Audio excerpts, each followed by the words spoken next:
Ngayong araw, nandito tayo sa Ilagan, sa Capital Arena para manood ng live ng MPBL. Game time na mga kanaknak. Excited na kami makita yung intense na bakbakan ng mga MPBL teams dito sa Ilagan, sa Capital Arena. Sobrang saya ng vibe dito sa Ilagan Capital Arena. Ramdam na ramdam ang suporta ng mga fans sa kanilang mga team. Napakalaki nitong arena na to. Ibang level talaga pag nandito ka mismo sa venue. Suportado talaga ng Ilagwenyo ang kanilang home team. Napaka-solid.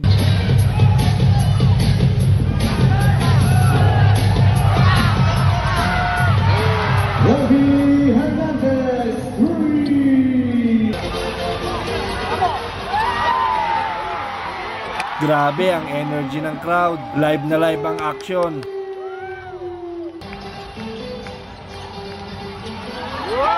Ang lupit ng play na yon. Napakasulit ang pagpunta namin dito.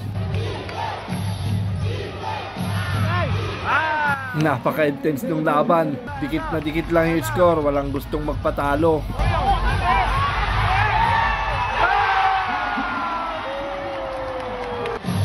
Even! John Valoria, 3 points!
Ito ang tunay na puso ng MPBL. Puso, palaban, para sa bayan. At dito nga, panalo ang Ilagan Cowboys. Alright! Grabe, solid ang experience manood ng MPBL ng live. Kung may chance kayo, try nyong manood ng live. Ibang iba ang feeling. Hanggang sa muli, peace out!